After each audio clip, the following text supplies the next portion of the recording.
좋은 아침입니다. 요한복음 11장 1절에서 10절 말씀 보겠습니다. 1절 어떤 병자가 있으니 이는 마리아와 그 자매 마르다의 마을 베다니에 사는 나사로라. 2절 이 마리아는 향유를 주께 붓고 머리털로 주의 발을 닦던 자요 병든 나사로는 그의 오라비더라. 3절 이에 그 누이들이 예수께 사람을 보내어 이르되 주여 보시옵소서 사랑하시는 자가 병들었나이다 하니 4절 예수께서 들으시고 이르시되 이 병은 죽을 병이 아니라 하나님의 영광을 위함이요 하나님의 아들이 이로 말미암아 영광을 받게 하려 하시더라. 자, 요단 동편에 예수님 계실 때 마리아, 마르다 그리고 오라버니인 나사로 집으로부터 온 전령을 받게 되었는데 그것은 이 나사로가 병들어 중한 병에 걸렸다는 소식이었습니다. 이 베다니에 있는 이 세 그 남매의 집은 예수님께서 예루살렘 올라가실 때마다 방문하시고 여기 나사로에 대해서 또 그 두 동생들이 전가를 보내면서 주여 보시옵소서 사랑하시는 자가 병들었나이다라고 이야기하면서 예수님이 사랑하는 자라고 이렇게 아예 이야기할 정도로 사랑을 많이 받던 가정이었습니다. 자, 그러니 얼마나 예수님 입장에서도 이 전가를 받았을 때 놀라고 안타깝고 또 다급한 소식이겠습니까? 하지만 이 소식을 받았을 때의 예수님의 반응은 이 병은 죽을 병이 아니라 하나님의 영광을 위함이다라고 이야기하면서 이 병 때문에 하나님께서 영광을 받으실 것이다라고 이야기하고요. 더 나아가서 하나님의 아들이 이로 말미암아 영광을 받게 될 것이다라고 이야기하면서 나사로의 이 질병, 사실 질병이 아니죠. 이제 조금 지나면 이 전가를 오고 나서 얼마 후에 죽게 되는데요.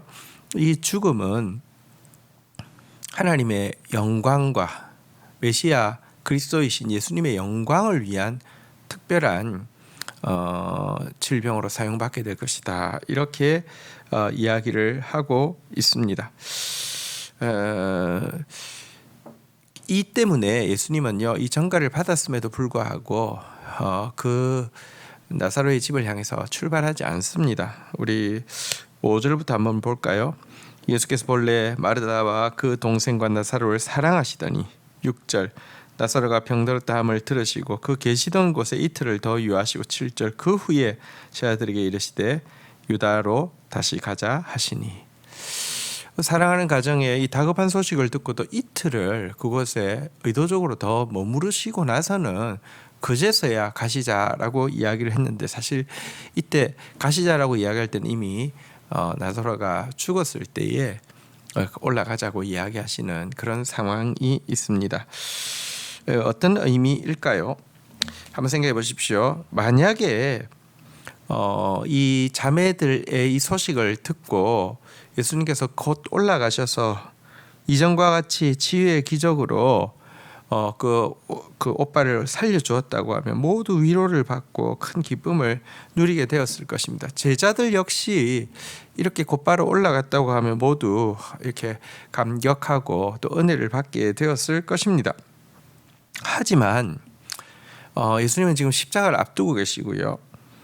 십자가 이후에 있을 부활과 생명의 역사를 지금 이 제자들에게 보여주어야 하는데 나사로의 이 죽음은요 사실은 예수 그리스도께서 부활이요 생명이심을 드러내는 사전 예고편과 같은 것이고요. 그래서 이 나사로의 이 일이 그의 아들 이 영광을 받게 하기 위한 일이다라고 지금 말씀하고 계신 것입니다.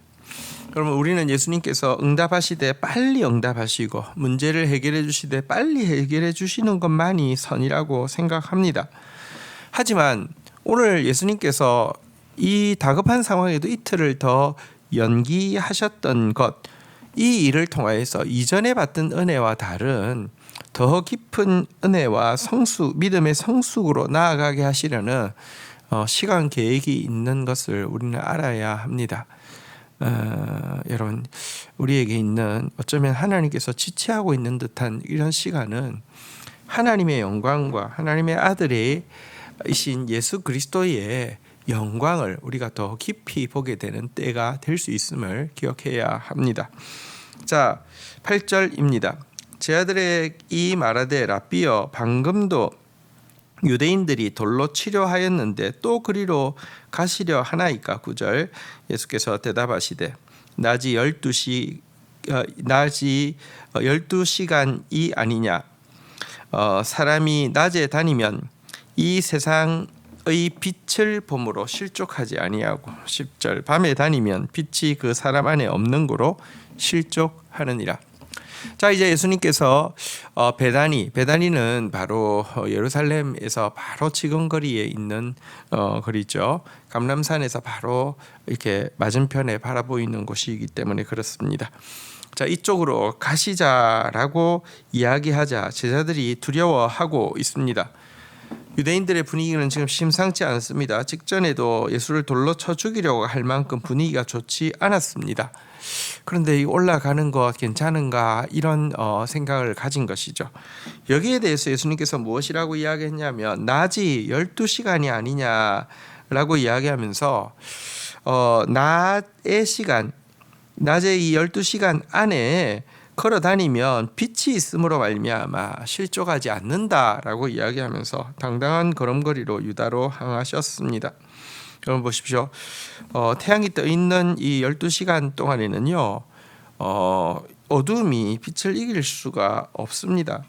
마찬가지로 참빛의 근원이신 예수님께서 당신의 사명을 다 감당하시고 스스로 죽음을 택하시기 전까지는 어둠의 권세가 예수님을 해할 수 있는 권력이 없는 것입니다. 그래서 이 말씀은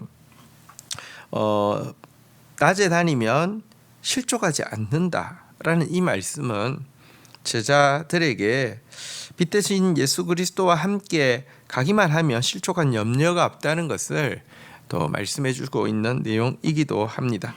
하지만 반대로 밤에 다니면 빛이 그 사람 안에 없는 거로 실족한다 그랬는데요.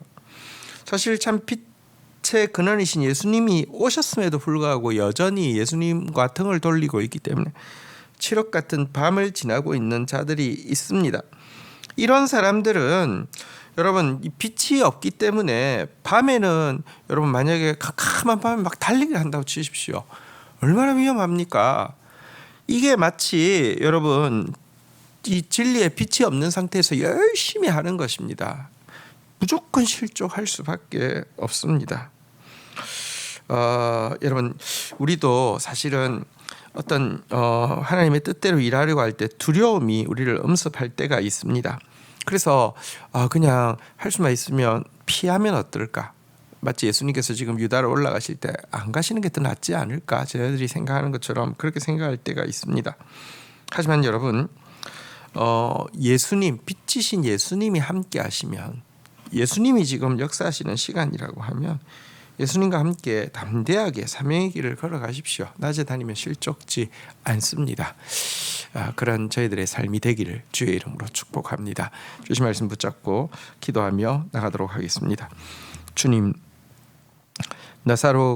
사랑하는 나사로가 병들었고 또 사랑하는 마리아 마르다로부터 전갈이 왔지만 이틀이나 더 그곳에 머무르시면서 사랑하는 이들의 믿음을 키워주시고 특별히요 부활이요 생명이신 당신의 영광을 드러내신 주님을 바라봅니다. 주님, 때때로 우리는 우리의 시간 계획대로 문제가 빨리 해결되기만을 기대할 때가 많습니다. 그러나 주님이 지체하실 때 우리의 믿음을 한 단계 더 성숙시키시려는 당신의 크신 계획을 믿고 신뢰함으로 믿음이 자라가는 자 되어질 수 있도록 인도하여 주시옵소서. 사실 유다로 가기로 결정했을 때 제자들이 두려워하는 이 두려움이 충분히 이해가 됩니다. 그러나 예수님께서 당당히 선포하셨던 것처럼 빛이 있는 동안에는 실족하지 아니한다고 하셨습니다. 빛 대신 주님 안에서 주님의 말씀이 있을 때 당당하게 담대하게 걸어가는 자 되다가 실족지 아니함을 경험하는 저희들 되어지게 하여 주시고, 주님과 등짐으로 말미암아 스스로 흑암 가운데 있고 지식 없는 상태에서 열심히 하는 가운데 정말 스스로 무수히 실족하고 큰 어려움을 자초하는 그런 어리석은 자 되지 않도록 인도하여 주옵소서. 예수 그리스도의 이름으로 기도 올립니다. 아멘.